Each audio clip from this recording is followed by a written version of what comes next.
J'étais étranger, une production de la plateforme protestante des radios, en direct du Parlement européen à Bruxelles.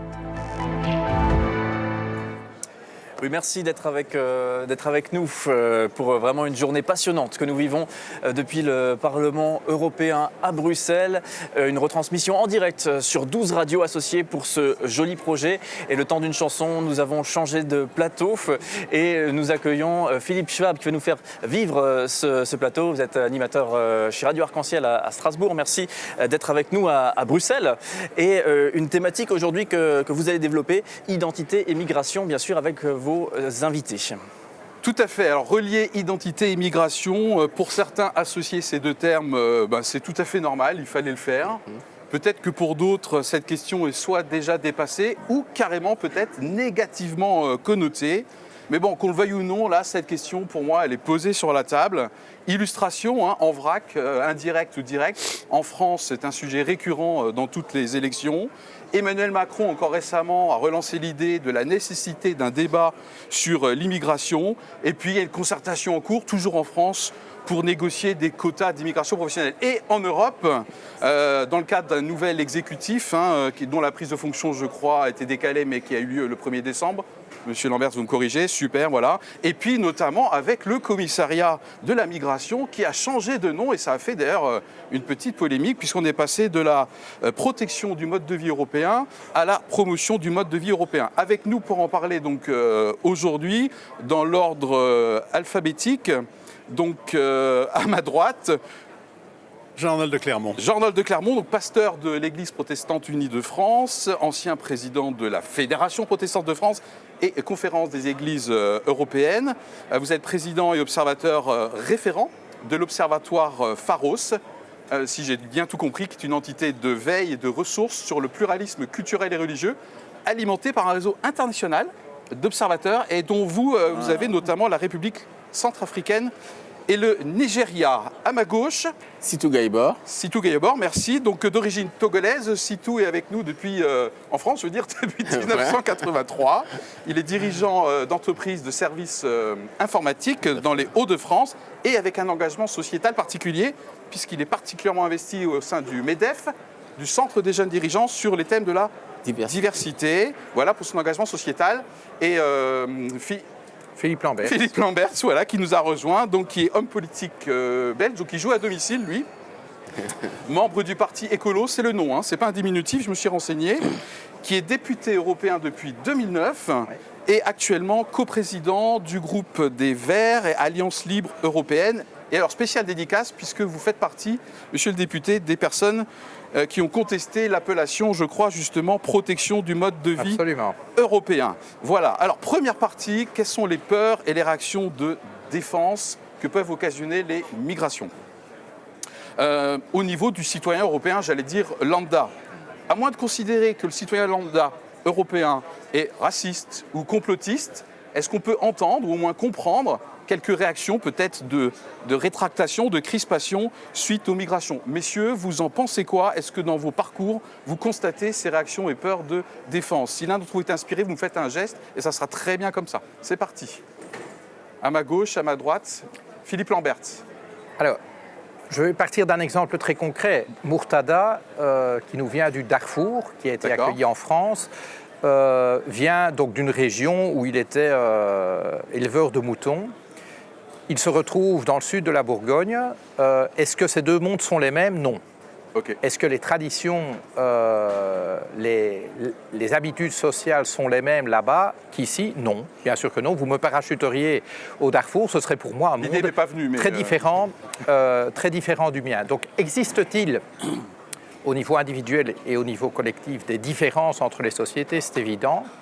Ce qui est inquiétant, c'est quand on veut réduire les individus à des identités abstraites. Autrement dit, nous avons bien sûr entre nous tous ici autour de cette table des différences, nous avons des points communs, et c'est le cas de tous les humains. Tous les humains ont des choses en commun et tous les humains ont des différences entre eux. Et donc la question c'est, est-ce qu'on veut réduire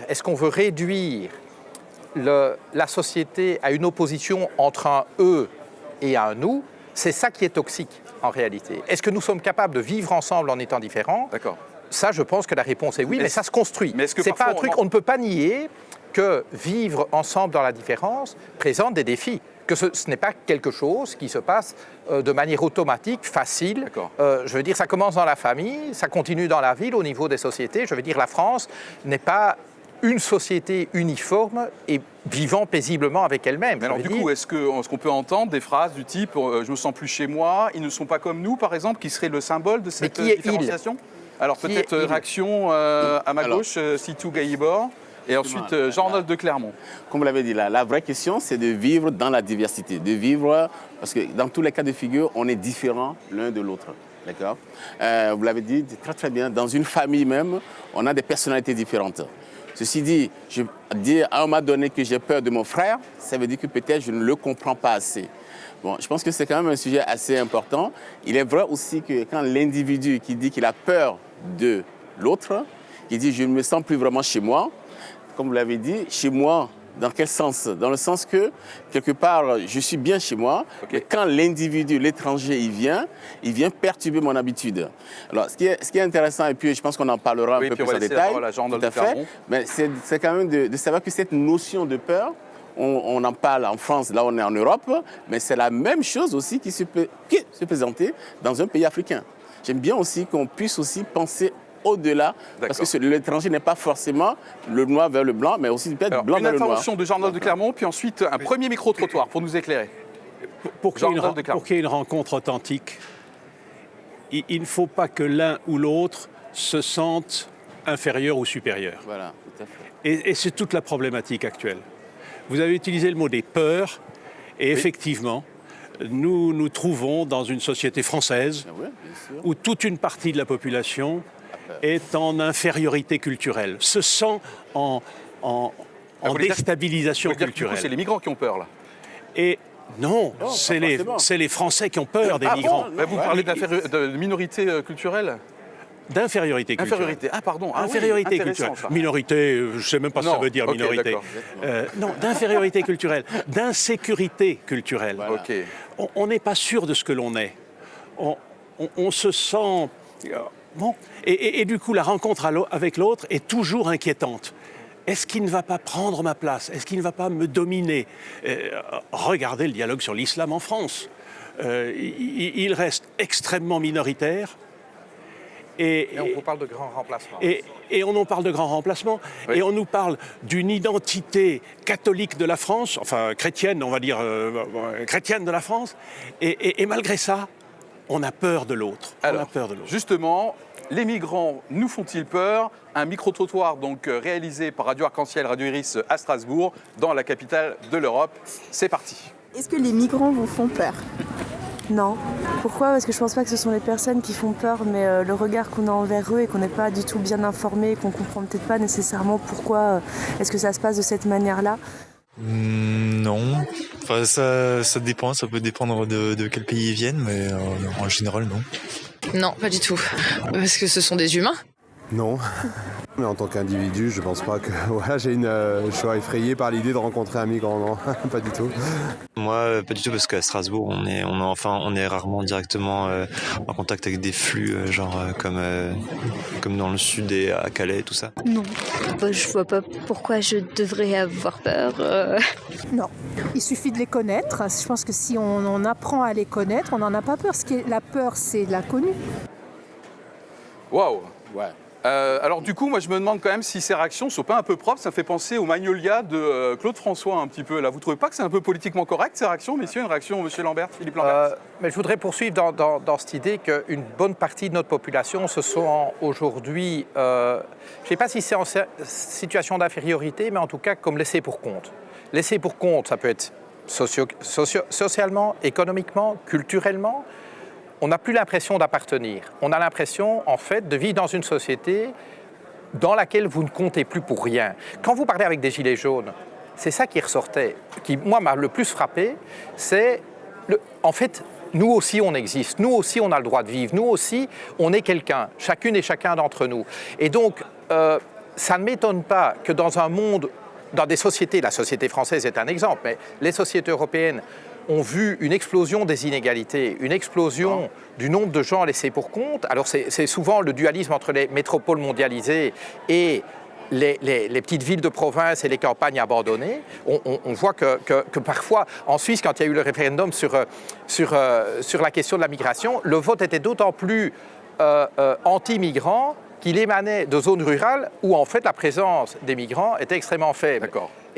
Et donc on voit que les peurs se nourrissent d'un sentiment de vraiment compter pour rien. Ok, mais alors du coup, là, j'ai l'impression que Philippe Lamberts nous met sur la table des besoins fondamentaux de l'être humain qui, à tort ou à raison, se sentent menacés, le besoin de reconnaissance et le besoin d'appartenance. Exactement. Vous partagez ma lecture? Il y a une tension entre le besoin d'appartenance et besoin de reconnaissance, notamment dans mes spécificités, quoi. Hein. Jean-Arnold de Clermont. Moi, je veux souligner ce qu'a dit M. Lamberts. C'est quand même étonnant, dans notre société française, cette tension entre, on va dire, la campagne et la ville. Oui, c'est en Suisse aussi, apparemment. Et où fleurissent les partis d'extrême droite en France, dans les campagnes, dans les lieux d'appauvrissement, dans les lieux de difficultés face à la mondialisation. Et cette peur de la globalisation est tout à fait typique de lieux précisément où il n'y a pas le brassage que nous avons dans nos villes.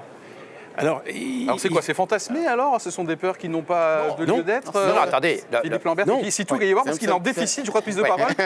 Moi, je pense que merci pour votre super. Non, c'est quand même intéressant de savoir que c'est l'individu. Moi, j'aimerais bien quand même qu'on se comprenne. L'individu, l'être humain, voilà, l'être humain. Quand je dis l'être humain, c'est à la fois blanc, noir, rouge, si je peux mettre ainsi, d'accord? Oui. A toujours peur de tout ce qui n'est pas stable. A toujours peur de l'autre, a peur dans le sens que il se sent entre guillemets envahi. Donc ma présence ici sur le plateau, j'aimerais bien qu'on puisse arriver à bien comprendre que le problème d'immigration de peur de l'autre n'est pas particulier ni à l'Europe ni à la France. Oui. C'est aussi quelque chose. Je crois que l'Afrique aussi. Bien sûr, évidemment, d'un pays à l'autre. Je causais tout à l'heure avec monsieur, mais les problèmes entre la capitale, le village dans un pays africain. Mais on se retrouve un peu dans la même chose. Okay. Bon, maintenant, ça ne va en aucun cas pour sous-estimer le problème quand même, hein, qui est à un ampleur un peu plus différent. Mais j'aimerais bien quand même, parce qu'on n'a pas beaucoup de temps, de préciser dans le sondage qu'on vient d'écouter, c'est quand même assez intéressant de voir, il y a aussi de la problématique économique. Dans l'absolu, on a tout ce qu'il faut, d'accord? On prend un territoire, tout le monde a ce qu'il faut, l'étranger vient, il a ce qu'il faut, personne n'aura peur. Ah, dans l'idéal. Okay. Dans l'idéal. D'accord. Et là, c'est intéressant aussi de voir l'approche aussi comme ça. À partir du moment où j'ai l'impression que le peu que j'ai, l'autre va venir le chercher, il y a cette peur qui s'installe aussi. C'est que ce n'est pas inintéressant de voir aussi ce côté des choses. Ok, Jean-Arnold de Clermont, merci. J'aimerais juste faire une petite incise là, parce que c'est des choses que je ressentais confusément.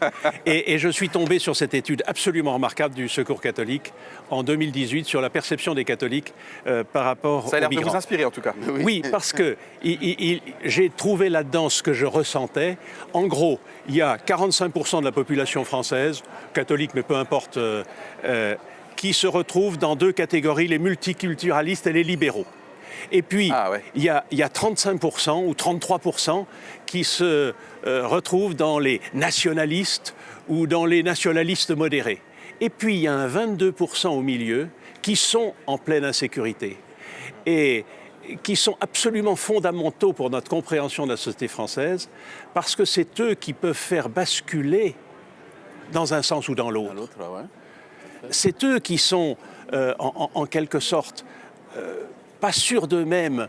Ils ne sont pas racistes, ils ne sont pas exclusivistes, mais à tout moment, ils peuvent cultiver leur peur, cultiver leur insécurité et dire finalement, les nationalistes, c'est quand même plus sécure pour l'avenir. Ils ont un regard, alors fantasmé, vous utilisez, sur le passé, comme si le passé était meilleur que l'avenir.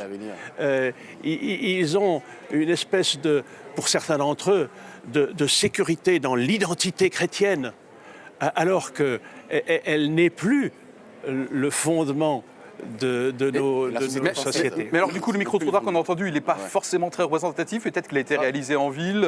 Ça, c'est la loi du genre. Un micro-trottoir voilà. n'est jamais représentatif. Ah, d'accord. Bon, voilà, déjà. Mais parce que, bon, il y avait quand même, ça dépend de quel pays ils viennent. Nous, à Strasbourg, on n'est pas en contact avec des flux massifs. Donc, on sent bien quand même dans certaines réponses que ça peut éventuellement être un peu déstabilisant de perdre notre micro. Voilà, j'ai apprécié aussi qu'il dit si je le connais l'autre, j'ai moins peur. Ouais. Ça, c'est quand même intéressant. Si je connais l'autre. Oui, il y en a une qui dit parce qu'on ne les connaît pas. Parce qu'on ne les connaît pas. Parce qu'on ne les connaît pas. Ouais. Du coup, je vous ai équipé. Écoutez, dans le métro parisien, vous n'allez pas dire que vous avez peur de l'étranger. Il y a 50% des places qui sont prises par des étrangers. Et c'est normal, et on est habitué à ça. Si vous êtes à Brelou-la-Crèche, dans le fond du Poitou, peu importe. Dans le fond du Poitou, et qu'on vous parle dans le Poitou, voilà. et que vous faites un micro-trottoir là, alors là, vous allez voir ressortir des peurs. D'accord. Peut-être une dernière intervention flash avant qu'on lance la musique. Philippe Lambert. Sur la question de la défense du mode de vie européen, en fait, ce qui nous a profondément choqué quand la présidente de la Commission est venue avec ça, c'est que c'est pas seulement Ursula le concept de mode de vie européen. C'est quoi le mode de vie européen? Alors, ce sera l'objet de la partie 2, justement. Est-ce qu'il y a un mode de vie européen? C'est l'association entre mode de vie européen et protection et la question migratoire. Je veux dire que nous voulions défendre des valeurs européennes qui sont inscrites dans les traités, absolument. Mais de nouveau, ça touche toutes les politiques de l'Union. Pourquoi est-ce que... Enfin, le discours mode de vie européen, migration est la construction et le narratif de l'extrême droite. C'est de dire, en fait, nous devons nous défendre contre ces hordes de barbares qui veulent subvertir nos sociétés. Mais c'est ça l'idée. Il y a des valeurs européennes, mais mode de vie européen, non, ça ne vous convient pas. C'est pour ça que vous faites partie de ceux qui le mode de vie européen étendu à toute la planète exigerait 4 planètes. Est-ce que ça compare? On va préciser dans un instant qu'est-ce qu'on entend par mode de vie européen. Est-ce que du coup c'est constitutif d'une identité? Et si oui, est-ce qu'il y a une rencontre du coup d'identité? La musique, c'est maintenant.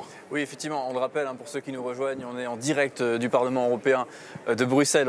On vit des moments extraordinaires. Et alors, je regardais dans ma liste de radios, il y a 12 radios qui participent à ce grand projet de retransmission en direct. Et je cherchais une radio dans le Poitou, mais malheureusement, je n'ai pas trouvé, parce qu'il y a des choses à Nîmes, à Annecy, au Pays Basque, à Montpellier, etc. Non, à Strasbourg. Voilà, mais de France, là Non, pas dans cette liste. En tout cas, vous pouvez également, bien sûr, nous suivre sur Facebook en retransmission live, justement, vous pourrez voir ce magnifique studio du Parlement européen. Donc Philippe Schwab et vos invités, on vous retrouve dans quelques instants, juste après cet instant musical. J'étais étranger, une production de la plateforme protestante des radios, en direct du Parlement européen à Bruxelles.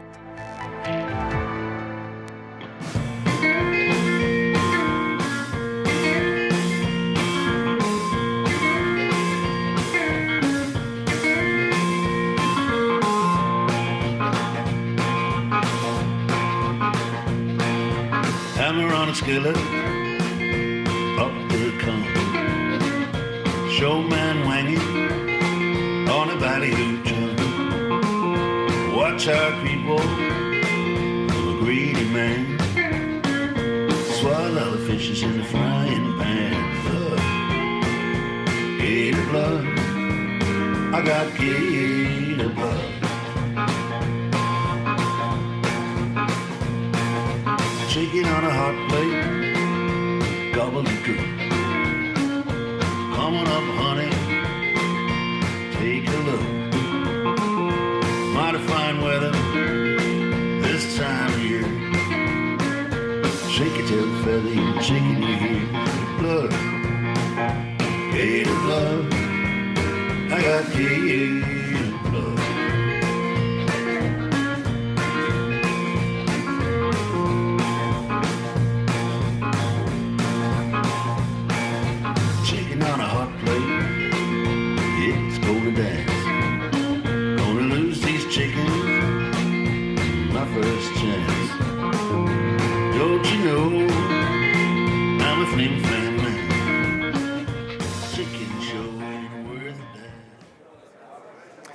en direct de Bruxelles, du Parlement européen à Bruxelles. Vos radios de la plateforme protestante des radios sont avec vous pour vous proposer une série d'émissions sur la migration.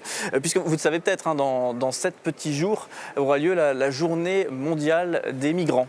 Voilà, donc les radios protestantes qui souhaitent aussi se saisir de ce sujet et le décrypter pour vous, Philippe Schwab. On parle ensemble de cette thématique d'identité et de migration. Et je rappelle que donc, nous sommes sur ce plateau avec à ma droite Jean-Arnold de Clermont, à ma gauche Sitou Gaybor et Philippe Lambert. Deuxième partie, rencontre d'identité. Quand 2 identités se rencontrent, qu'est-ce qu'elles se disent? La partie 1 qu'on a développée ensemble impliquerait qu'on ait une espèce de chez-soi et peut-être de choses qu'on aurait peur de perdre. Y a-t-il une identité nationale européenne? Quelle différence entre valeurs européennes, mode de vie européen? Certains pensent que peut-être cette question d'identité ne se pose plus dans un monde globalisé où ça circule. Et si on a un semblant de valeur ou de mode de vie d'identité, quel est le socle minimal sur lequel le migrant devrait peut-être nous rejoindre, avoir? Je vais démarrer tout de suite avec Sitou Gaybor, qui est en France depuis 1983, et j'aimerais bien savoir si votre identité a été soluble et quel est votre regard actuel, puis ensuite, messieurs, vous pouvez intervenir. Je pense que c'est une très bonne question. Moi, je suis venu, comme vous l'avez dit, sans vous répéter, je suis venu en 1983 en tant qu'étudiant. J'ai eu mon bac au Togo. Je suis arrivé donc à l'université à Valenciennes pour faire 2 ans de maths physique.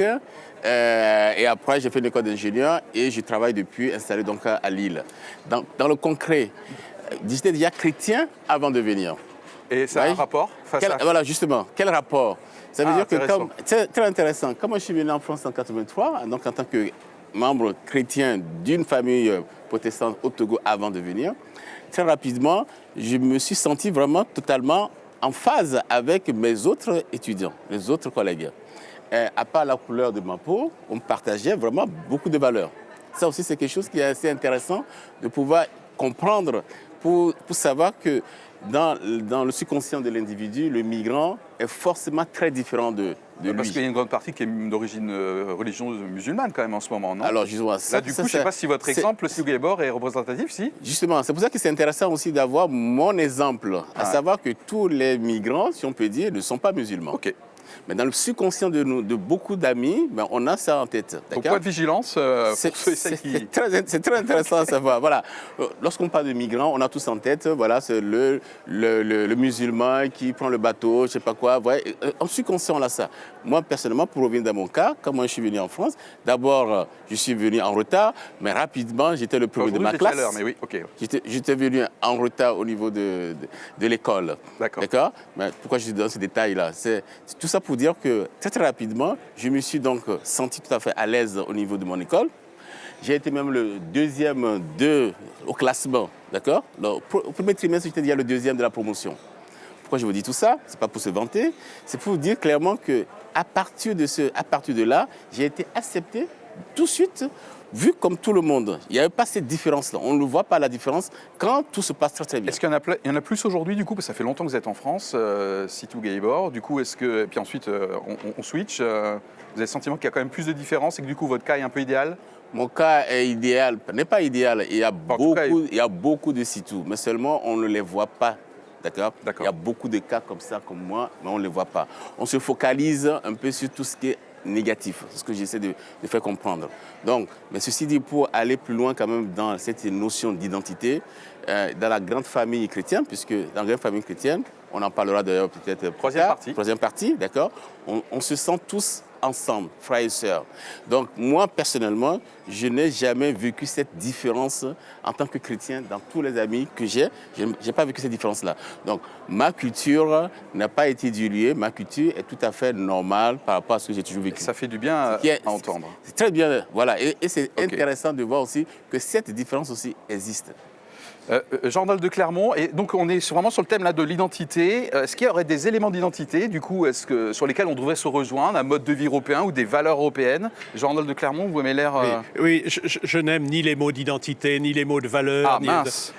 Parce que tout ça sert le plus souvent à essayer d'enfermer. Et, oui, puis Philippe Lambert disait que c'était un peu de rhétorique d'extrême droite. Mais bon, alors on ne dit pas les mots, mais les gens ils continuent à voter à droite maintenant. On fait quoi là? Qu'il y ait des fondements, des sociétés européennes sur les droits de l'homme, sur l'égalité homme-femme, sur la liberté d'expression, sur le respect de la diversité des religions. C'est absolument évident. C'est les valeurs dont vous parliez tout à l'heure. Okay, d'accord. La question est de savoir ce que l'on en fait lorsque l'on est confronté à un monde contemporain de migration. Ok. Et là, j'aimerais simplement faire 30 secondes sur 2 mots. 15 secondes par mot alors. 15 secondes par mot. Il y a 2 mots qui me semblent très importants. Le multiculturalisme, ça voudrait dire que toutes les cultures sont bonnes, qu'il y a tout mixer et faire un espèce... Juxtaposition ou un mélange? Voilà, c'est une espèce de mixte, d'accord, de brouet, pour moi insupportable. Okay. L'autre mot, c'est celui du pluralisme, qui veut dire nous savons ce que nous sommes, nous savons d'où nous partons, mais nous accueillons l'autre comme quelqu'un qui peut nous apporter quelque chose, à condition que cela se passe dans un dialogue respectueux l'un de l'autre. Et là, nous sommes en mesure de construire ensemble des sociétés qui ne seront pas celles d'hier, qui seront celles de demain, où chacun aura sa place, mais où ce que je suis, ce que j'ai apporté à travers mon histoire, mes cultures, etc., restera authentique et respecté. Philippe Lamberts. Mais d'abord, si on parle du mot identité, quelle est mon identité à moi? Je suis un homme blanc, francophone, de Bruxelles, mais avec des racines en Flandre, je suis un Européen, je suis chrétien. Enfin, tout ça fait partie de mon identité, mais ne me demandez jamais de choisir une partie de mon identité au détriment d'autres parties de mon identité. Et donc, là où on commence à rentrer dans les problèmes, c'est quand on force les gens de faire un choix entre une partie de leur identité. Oui, mais attends, tu es peut-être fils d'immigrés marocains de la 3e génération en Belgique. Mais bon, t'es belge ou t'es marocain? Tu es vraiment belge et donc... oui, mais c'est ça, c'est quand on oblige les gens à rentrer dans des boîtes qui permettent alors facilement de dire, ben, soit t'es dans la boîte, soit t'es en dehors. C'est nous ou c'est eux.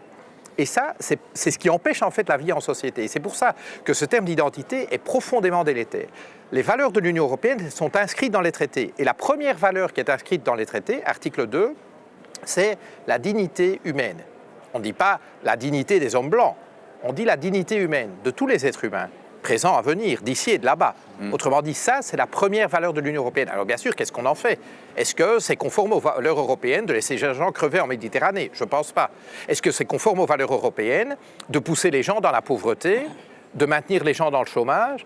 Non, je ne pense pas que c'est conforme aux valeurs européennes. Et en effet, toute une série de politiques menées en Europe remettent en cause, enfin, sont antinomiques avec les valeurs professées par l'Union européenne. Mais est-ce qu'il faut défendre ces valeurs? Ah oui, absolument. Et je suis d'accord avec ce que vous disiez.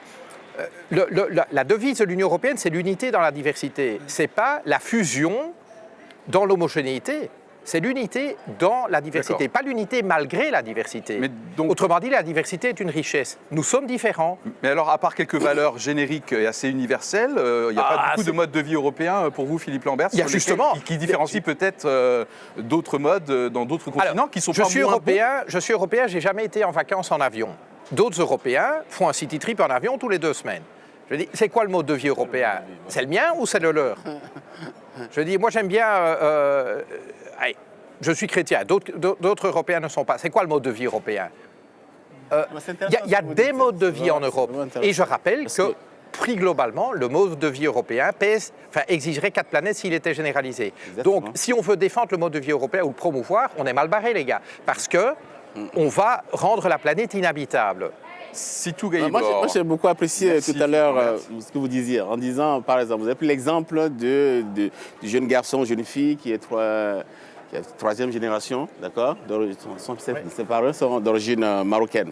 Moi, je vois concrètement, moi, je sais que je suis venu en France en 83, je l'ai déjà dit. Mes enfants sont nés ici. Ma femme, elle est d'origine togolaise aussi. Mes enfants sont nés ici, ils sont noirs, mais ils n'ont absolument rien à voir avec un Africain. Mais non. Absolument rien. Aujourd'hui, c'est très important. C'est pour ça que c'est intéressant ce que vous dites. Moi, je suis à Bachy, dans un petit village. C'est très long à expliquer, mais c'est pour ça que moi, c'est intéressant de le savoir. C'est le 2e village de l'émission, mais on peut voilà, n'est-ce pas voilà. Vous avez vu? C'était le Poitou, là, c'est Haute-France, je pense. Haute-France, voilà, à Bachy, Haute-France, juste à côté de Lille. Et pourquoi je vous dis ça? Mes 3 enfants, ils ont brillamment fait leurs études et tout. Et comme leur père. Fois, merci. Non, mais c'est quand même intéressant. C'est là où la notion que vous disiez, c'est quoi être européen. Mes 3 enfants en question, je me répète, l'un il est ingénieur chez Google, le deuxième est anesthésiste et ma fille, le SCP, va bientôt à Chicago. Concrètement, vous les voyez, ils sont tous noirs. Alors vous les prenez automatiquement. Alors ce qui est intéressant quand même, un qui dit tiens, est-ce que tu peux me parler un peu ta langue? Il demande à mon fils. Ouais. Mon fils. Okay. Mon fils ne sait aucun mot à part le français. Mais c'est pour ça que c'est très intéressant ce que vous dites. Donc, c'est long à expliquer, mais alors du coup, c'est quoi? Un signe d'assimilation ou le terme choc peut-être? C'est là où ça ne... Ils sont plus des Africains? Mais non, ils sont français. Okay, le jour où on va comprendre que mes enfants sont français à 100%, et là, on va faire un grand pas dans l'évolution. Je vous assure, mes enfants n'ont rien à voir avec l'Afrique. Peut-être même que monsieur, j'oublie le nom, mais que j'aime beaucoup, connaissent même plus l'Afrique que mes enfants. Parce que c'est pas peut-être, c'est une réalité. Mes enfants sont partis 2 fois en Afrique. Alors Jean-Claude Clermont connaît bien l'Afrique, je pense, effectivement. Plus que mes enfants. Allez, à ma droite, peut-être. Il ne faudrait pas que se généralise ce que vous venez de dire. Parce que je pense que les migrants, à l'heure actuelle, dans notre société, ont un certain nombre... Encore une fois, j'ai dit que je n'aimais pas le mot valeur et je vais l'utiliser. On va l'utiliser quand même. Ont un certain nombre de valeurs que nous aurions tout intérêt, non pas à assimiler, nous, pas forcément, mais à entendre, parce que je ne crois pas que nos sociétés soient parfaites. Je crois qu'elles ont besoin de s'ouvrir à autre chose. Donc c'est enrichissant Non pas la globalisation comme le grand mixte, mais la globalisation... Le brouet, tout à l'heure. Le brouet, là. Pourtant, j'aime bien un certain nombre de brouets. Non pas la grande marmite où on met tout, mais effectivement, l'apprentissage de l'autre. Ce qu'il a à nous apporter. Regardez la place des femmes dans les sociétés africaines que je connais. Certains de mes amis disent l'Afrique s'est sauvée par les femmes. D'accord. Les femmes sont effectivement très impliquées. Est-ce que le 21e siècle européen sera celui de l'égalité homme-femme? Mais alors, est-ce que nos échanges, quand même, du coup, résistent à la réalité? Est-ce que dans la réalité, se vivre ensemble, en s'enrichissant de nos différences, marche bien? J'ai cru comprendre, par exemple, dans les pays du Nord qui ont accueilli beaucoup de vagues migratoires ces derniers temps, finalement, les autochtones ou les indigènes, je ne sais pas comment on peut les appeler, ils vivent plutôt dans les mêmes quartiers. Et les vagues de migrants irakiens, afghans sont dans d'autres quartiers. Ça pose quelques soucis ces derniers temps, d'après les articles de presse que j'ai lus. Est-ce que nos beaux discours résistent à l'épreuve des faits? Est-ce que l'être humain apprécie tant que ça de s'enrichir de la différence de l'autre? C'est quand même, quoi. Il y a des exemples réussis et des Philippe exemples ratés. Oui, ça serait bien d'avoir une vue un peu plus large. J'ai grandi à quelques kilomètres d'ici, à Anderlecht, dans un quartier de Bruxelles. Un quartier mixte. Tout à fait mixte. Un quartier autour des grandes gares, c'est souvent des lieux de passage. C'est aussi des quartiers plutôt défavorisés économiquement. J'ai été à l'école. Alors à l'époque, c'était beaucoup les Italiens, les Espagnols, les Marocains. Aujourd'hui, c'est plus de gens qui viennent d'Afrique de l'Ouest. Je vis dans un quartier qui n'est pas mon quartier de naissance, qui est à 1 kilomètre de là, mais qui reste un quartier tout à fait mixte. Je veux dire, on est tous confrontés aux mêmes nuisances. Je veux dire, oui, il y a le bruit des avions, oui, il y a parfois la saleté, mais ce n'est pas parce qu'on est dans un quartier mixte, c'est que dans les quartiers, il y a des gens qui ont le sens civique et d'autres qui n'ont pas. Aussi, mais la vie ensemble, elle est possible. Je veux dire, moi, je ne me sens pas menacé dans mon mode de vie à moi. Par le fait que je vis dans une commune, dans un quartier qui est mixte. Et Bruxelles est devenue vraiment une ville cosmopolite, mais vous avez raison de dire aussi, dans Bruxelles, vous avez les quartiers où vivent les eurocrates, les gens qui travaillent dans cette bulle bruxelloise, et qui rarement viennent dans mon quartier, viennent s'établir, il y en a, mais ils sont rares, qui viennent se mélanger. Vous êtes un peu une exception, Philippe Lamberts? Je pense, mais c'est un peu militant? Non, mais je suis né ici. Ouais, vous êtes bruxellois, vraiment. Je suis né aussi. Je vais pas nier mes origines non plus, non? Surtout pas. Non, c'est pas un cas isolé. C'est pas un cas isolé. Mais c'est quand même intéressant de savoir que les deux existent. C'est ce que vous disiez tout à l'heure. Les deux existent. On a Jean-Claude Clermont. C'est tout à fait, c'est important. Les deux existent. À partir du moment où il y a, ce n'est pas question d'intégration ou d'assimilation, parce que, juste comme vous, je n'aime pas ce mot, mais on a tout à fait cette possibilité de vivre vraiment en tant que d'origine africaine ou étrangère en France, entre guillemets, comme tout le monde. Et vous avez aussi la possibilité d'avoir plutôt cette richesse de diversité où on construit tout ensemble, on vit ensemble, on réussit ensemble. Mais toujours à parler de ce qu'on avait dit au départ sans avoir peur de l'autre. Et ça, c'est vraiment quelque chose quand même qu'il faut qu'on puisse avoir les deux, c'est pas des deux discours, mais les deux cohabitent. Il y a des quartiers où ils sont dans la diversité, ça se passe très bien, et puis il y a des moments où ça se passe moins bien. Ça aussi, c'est une réalité. Donc, deux réalités. Jean-Arnold de Clermont, avant qu'on switch sur la partie 3. Vous avez raison de nous rappeler au réalisme. Ah oui. C'est ça qui nourrit, je pense, les votes à extrême droite aussi. Enfin, excusez-moi, messieurs, mais... on en parlera plus tard, si vous voulez. Vous n'êtes pas d'accord avec moi? Non, c'est bien, on y va. Pardon. Il faut véritablement qu'il y ait, tant au plan national qu'au plan européen, une véritable volonté politique de faire en sorte que l'on construise ensemble. Exactement. Alors, l'Europe, moi j'ai parfois des doutes. On est devenus tous anglophones avant d'être... contester, c'est bien. Hors antenne, je vous laisse débattre. Voilà. Voilà. Et au plan national, moi je vois très bien, il y a une vingtaine d'années ou une trentaine d'années, toutes nos associations pouvaient faire investir dans l'alphabétisation, la connaissance de la langue, la perceptibilité pour les migrants. Maintenant, c'est extrêmement difficile d'être soutenu dans ce domaine-là. Il n'y a plus cette volonté de construire ensemble. Et du coup, comme vous le disiez, finalement, on met les uns d'un côté, les autres de l'autre. Les vaches sont mieux gardées comme ça. C'est faux. C'est faux. Il faut véritablement que culturellement, il y ait un investissement fort qui permette la rencontre. Donc, ça suppose quand même que nous partagions un moyen de communication, et vous avez mentionné la langue. Enfin, je veux dire, pour faire société, il faut qu'on puisse se parler. Et pour pouvoir se parler, il faut qu'au moins on puisse partager une langue. Et donc ça, c'est une des conditions ce serait une des qui conditions, permet un socle de la vie en société. Okay. C'est évident. Il faut qu'on ait une langue commune. Cette langue ne doit pas être nécessairement l'anglais. Je veux dire, en Belgique, on a le français, on a le néerlandais, on a un peu l'allemand.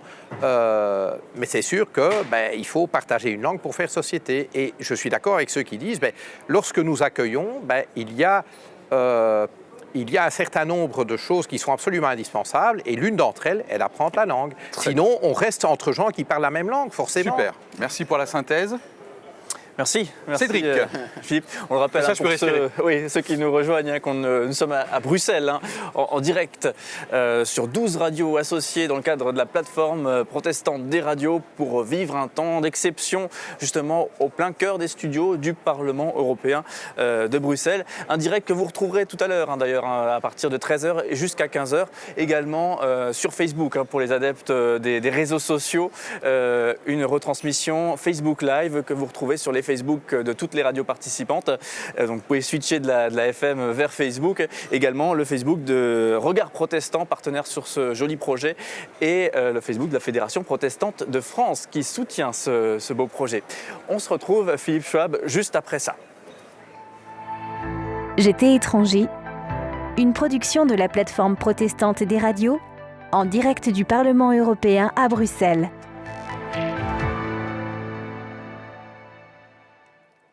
Pour introduire la partie 3, qu'en dit la Bible? Tout de suite, un deuxième micro-trottoir, je crois toujours réalisé à Strasbourg, également par les radios Arc-en-Ciel et radios Iris. C'est parti. En tant que chrétien, nous... Est-ce que, d'après vous, la Bible, elle peut aider un croyant à avoir une position vis-à-vis des migrations? Au travers de l'ouverture qu'on a aux autres, j'imagine qu'effectivement, c'est en droite ligne d'une possibilité d'accueil. Bien sûr. Alors, il y a quand même un autre problème dans la Bible, c'est que quand on parlait de l'étranger dans la Bible, il était venu à pied. Il était étranger de pas loin.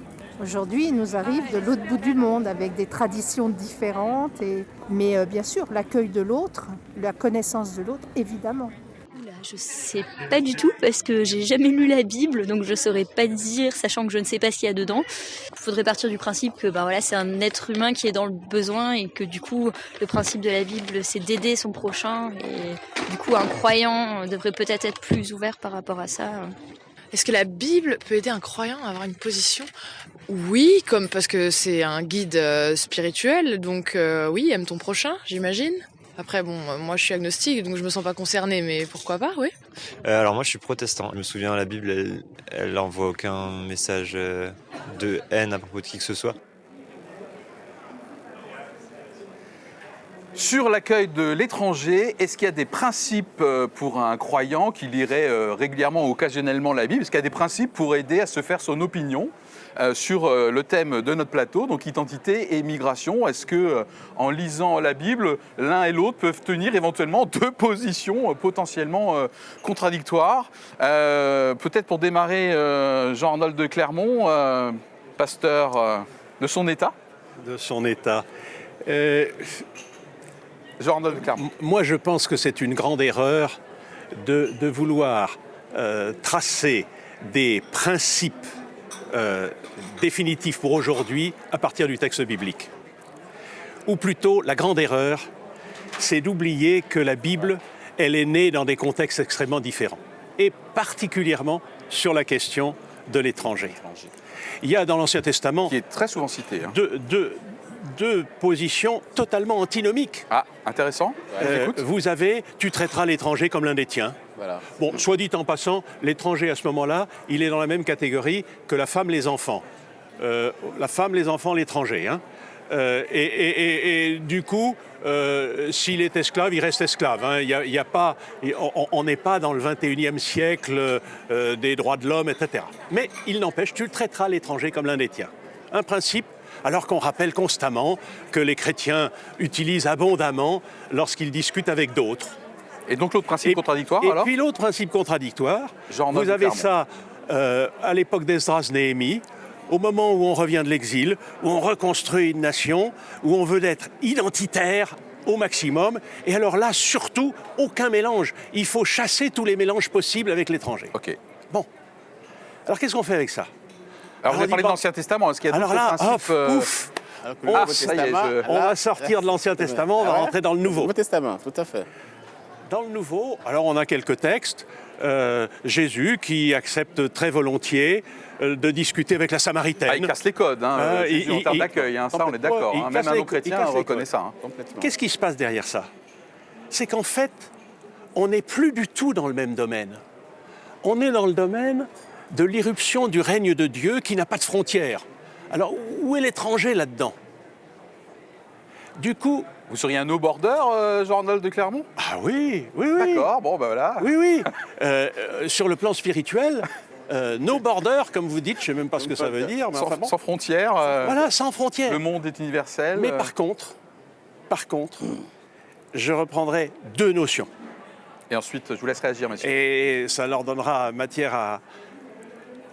Bien évidemment, la question de l'hospitalité.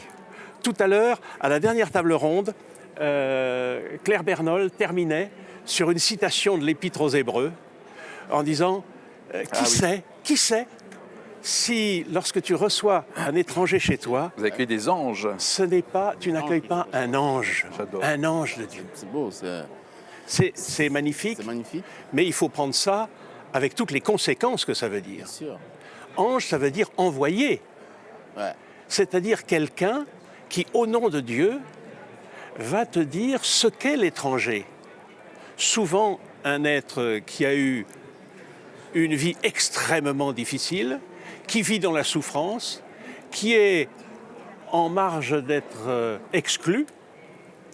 Oui, alors si tu l'accueilles comme un ange de Dieu, tu vas accueillir à travers lui la souffrance du monde, la compréhension du monde contemporain, la compréhension de la dimension de ce que sont les migrations dans le monde contemporain, d'ailleurs qui ne touchent pas tellement l'Europe, qui touchent beaucoup plus l'Afrique. 80% des migrants africains sont intra-africains. Exactement. Donc voilà. Ça. Et puis la deuxième dimension. La deuxième dimension, c'est effectivement celle de l'hospitalité. Ouais. S'il est un ange de Dieu, ou s'il peut être un ange de Dieu, on ne sait pas. On sait pas. On saura un jour, peut-être. Mais ouais. Il est une personne que je reçois comme je me reçois moi-même. Exactement. Ouais. Et avant d'être un migrant, avant d'être un demandeur d'asile, avant d'être un pauvre, c'est une personne humaine que je reçois comme je me reçois moi-même. Et là, ensuite, la Bible ne donne aucune indication sur la politique de l'Union européenne vis-à-vis des migrants, tout à fait d'accord sur la avec ça, politique de la France vis-à-vis des migrants. C'est aux politiques de construire. Alors, avec leur mode... Je pense que dans la Bible, le salut est universel, mais Jésus n'a pas de discours politique sur la manière dont on doit intégrer nos différences. Bon, voilà. Ça, c'est une opinion personnelle. Mais par contre, le chrétien a à avoir cette parole prophétique.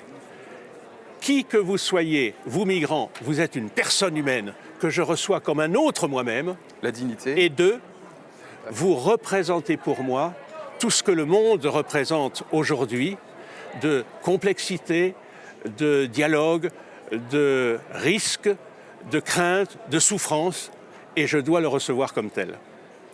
Oui, vous voilà êtes la Bible pour moi. On a un petit moment d'échange hors antenne. Moi, personnellement, vous avez tellement bien exprimé les choses que là, on est en train de parler de chrétiens. Un chrétien, quelqu'un né de nouveau, qui accepte Christ comme son sauveur. C'est-à-dire, très concrètement... Je ne sais pas si je suis allé aussi loin. Non, mais oui, c'est ça. Alors, lorsqu'on définit... message biblique, oui. Voilà, exactement. Et c'est là où, sans parler de l'Ancien Testament, vous l'avez bien dit, je ne vais pas revenir là-dessus, mais dans le Nouveau Testament, c'est très clair. Ni grec, ni juif, ni esclave, nous sommes tous frères et sœurs dans le corps de Christ. Et là, vous l'avez tellement dit, et là, c'est là où ça devient très très fort. Est-ce que j'accepte l'autre vraiment comme je m'accepte moi-même, sans vous répéter? Et c'est la force du chrétien. Et ce n'est pas évident, tout le temps qu'on a passé tout à l'heure, on s'est adressé aux non-chrétiens. Mais lorsqu'on s'adresse aux chrétiens, normalement, on doit tous accepter l'autre comme je m'accepte moi-même. Et Jésus est très très clair là-dessus. Tu accepteras l'étranger comme toi-même. Tu lui donneras le pauvre. Mais ça, c'est vraiment fort. Ceci dit, nous restons humains, d'accord? On n'arrivera peut-être jamais à ce parfait, à cet idéal, mais nous devons tous, en tant que chrétiens, aspirer au moins à cela. Et ça, je pense que c'est important. J'avais un jour un échange en plénière avec Viktor Orban, le Premier ministre hongrois, qui est peut-être celui qui, de la manière la plus explicite, considère que ériger des barrières, repousser les migrants est un impératif pour qui veut défendre une Europe chrétienne. Il le présente comme ça. Il l'assume apparemment. Et je lui ai dit, écoutez, j'ai beau lire l'Évangile dans tous les sens, je ne vois nulle part une référence qui me conduise à dire « tu protégeras les terres chrétiennes en érigeant des murs et en s'assurant que les barbares ne rentrent pas sur notre territoire ». Et donc, désolé, c'est intenable, c'est une position intenable. Si on se réclame de la défense du message du Christ, en fait, ce que ce message nous commande, c'est d'accueillir. C'est d'accueillir, puisque précisément, tu aimeras ton prochain comme toi-même, et donc tu dois traiter tu dois traiter l'étranger comme toi-même, comme une personne de valeur égale à toi-même. Et donc, fais à l'autre ce que tu voudrais qu'il te fît. Et donc vous êtes face à des migrants qui fuient la persécution, qui fuient le changement climatique, qui fuient l'exploitation, qui fuient l'esclavage. La réaction normale du chrétien, ce que nous commande l'Évangile, c'est d'accueillir, c'est pas de rejeter. D'accord. C'est d'autant plus de la Bible. Oui, c'est le débat entre Frontex, on va dire. Jean-Randolph de Clermont. Frontex est donc ce dispositif européen. Alors, moi, je caricature un peu, chargé de protéger nos frontières lointaines contre toute immigration intempestive, au point même que des milliers de personnes se sont noyées dans la Méditerranée parce qu'on n'est pas venu à leur secours. Et je dis Frontex d'un côté, qui mérite donc d'être bousculé, discuté, même s'il faut qu'il y ait une politique européenne de l'immigration, et de l'autre, l'Église protestante d'Allemagne, qui vient de faire un appel pour lancer un bateau au nom des protestants allemands pour recueillir dans la Méditerranée. Alors, il y a eux et d'autres. Mais messieurs, j'ai quand même l'impression que vous êtes que sur le côté de l'amour-charité dans la Bible, dans le Nouveau Testament, et j'entends peu parler chez vous d'éventuellement de devoir aussi, d'un amour ferme, viril, qui sait aussi ce qu'il accepte, ce qu'il n'accepte pas. Lorsque nous avons une même religion, il y a peut-être une communauté, une universalité. Lorsque nous avons une religion différente, il y a quand même un choc aujourd'hui, de culture et de religion, qui fait que ce n'est pas forcément évident d'accueillir uniquement avec de la charité. Mais vous avez parfaitement raison. Je me fais le porte-parole de personnes qui disent mais c'est bien bon, mais... Qui vous dit que l'accueil est inconditionnel et sans devoir? Si je vous écoute, c'est un étranger, on doit l'accueillir parce que c'est charité chrétienne. Accueillir. Basta. Il n'y a pas de droit et de devoir. Non, je n'ai pas dit basta. Non, simplement, on ne peut pas tout dire. Et ce n'est pas parce qu'on n'a pas tout dit qu'on a dit tout ce qu'on avait à dire. Autrement dit, une des questions qui, me semble-t-il, est la plus difficile avec le monde musulman, c'est la question de la séparation de la religion et de l'État. Et ça, pour moi, c'est non négociable. Donc ça, c'est une des valeurs. C'est non négociable. Ça fait partie des valeurs de l'Union européenne. Chez nous, les décisions qui contraignent la vie en communauté se traduisent par des lois. Ces lois sont adoptées et écrites à un seul endroit, c'est dans le cadre des institutions démocratiques. Je peux être chrétien et député européen, mais ce n'est pas le pape François qui dicte la conduite des Européens. D'accord ? Autrement dit, c'est, si vous voulez, la séparation de deux registres. La loi, elle contraint, la loi oblige, la loi, elle s'élabore dans les institutions démocratiques. Mes convictions religieuses, ma foi, elles m'inspirent. Ce n'est pas la même chose. Et donc l'inspiration et l'obligation sont deux registres différents.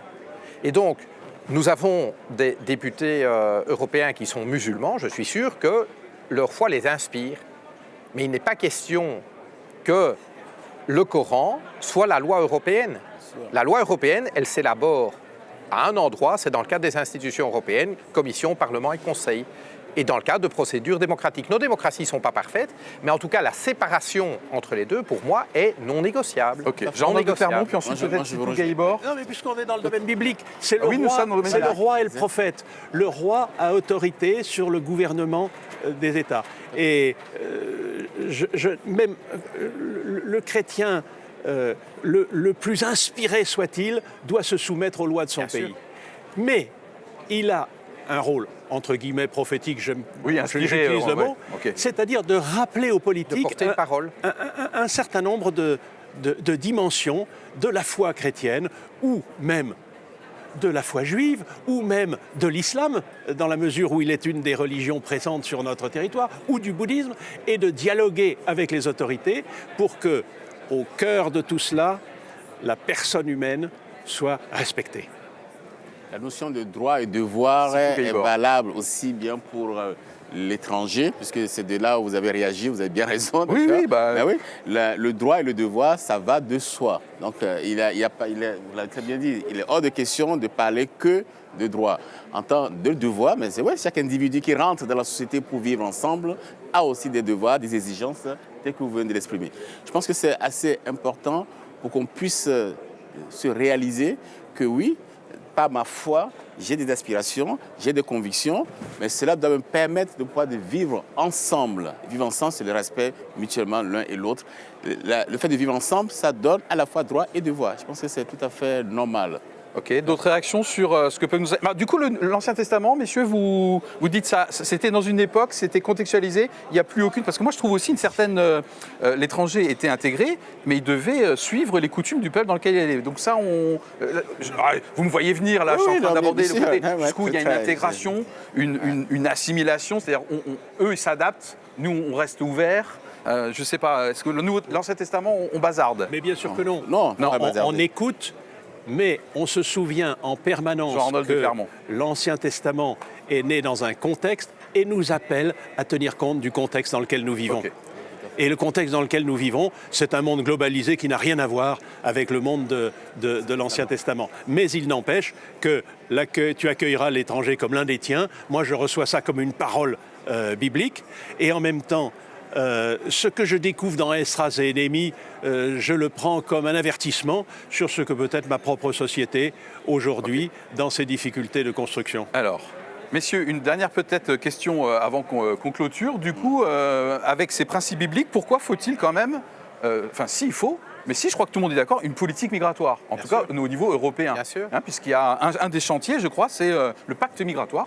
Il me semble. Donc, est-ce que les principes bibliques ne suffiraient pas à faire une politique? Non. Non. Ok. Bien sûr que non. C'est notre dernière question, messieurs. Je vais dire, nous n'avons pas de démocratie mondiale. Donc il n'y a pas une démocratie mondiale. Donc cela veut dire que nous avons sur la planète une minorité de régimes démocratiques, une majorité de régimes non démocratiques, et entre eux il y a ce qu'on appelle des frontières. Les frontières déterminent l'espace géographique dans lequel une juridiction s'applique.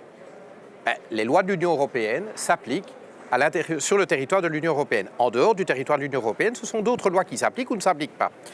Et donc, si vous voulez que les frontières aient un sens, donc si vous voulez ne pas dissoudre votre propre pouvoir démocratique, il faut que la frontière définisse un dedans et un dehors. Ce qui ne veut pas dire que la frontière doit être imperméable aux personnes, aux capitaux, aux services, aux biens. Simplement, traverser une frontière doit se faire à des conditions qui sont établies démocratiquement. Traverser des frontières pour des biens, pour du capital, mais aussi pour des personnes. Et donc, il y a des choses qui sont du ressort du droit international, en particulier la Convention de Genève sur le droit d'asile, qui nous impose des obligations, puisque tous les États de l'Union européenne ont souscrit à cette convention. Et ça, c'est notamment l'obligation du non-refoulement. On ne peut pas refouler quelqu'un qui frappe à notre porte pour demander l'asile. Par contre, tout le monde n'est pas éligible au droit d'asile. Et ceux qui ne sont pas éligibles au droit d'asile, on doit pouvoir décider des conditions auxquelles ils peuvent traverser la frontière du dehors vers le dedans de l'Union européenne. Et ça, c'est une condition de l'exercice de la souveraineté démocratique. Et donc, je ne vois pas de problème à cela, sauf qu'aujourd'hui, tout le débat sur migration, en fait, est construit dans une seule optique, comment faire de l'Europe une forteresse impénétrable. Et ça ne va pas. Une frontière, ça doit pouvoir se traverser. Simplement, il faut en fixer les conditions. Aujourd'hui, en Europe, c'est comment tenir ces gens à distance. Très bien. Je rappelle que nous sommes sur la question de fin, donc une courte intervention du journal de Clermont, Sitou Guébor, et ensuite on se quitte. En 15 secondes et avec 3 heures d'émission. Pour l'instant, il a toujours respecté son timing annoncé, donc je lui fais confiance. Avec 3 heures d'émission derrière, si vous pouvez. Il ne faut pas que les chrétiens prétendent à une théocratie. Ok. C'est épouvantable. Tout à fait. Et la forme la plus désagréable à l'heure actuelle dans nos démocraties de cette prétention, c'est les partis qui se disent chrétiens. Ça ne veut pas dire qu'il n'y a pas des chrétiens dans les partis, mais prétendre être un parti chrétien, c'est vouloir accaparer la Bible, le christianisme, comme étant un mode de gouvernement. Ça ne peut pas l'être. C'est un mode d'inspiration des hommes, des femmes. Ça doit rester là. Comme il reste Merci quelques Jean-Marc secondes pour moi, Sitou Guébor. Sincèrement, on n'a pas le temps de débattre ça, c'est clair.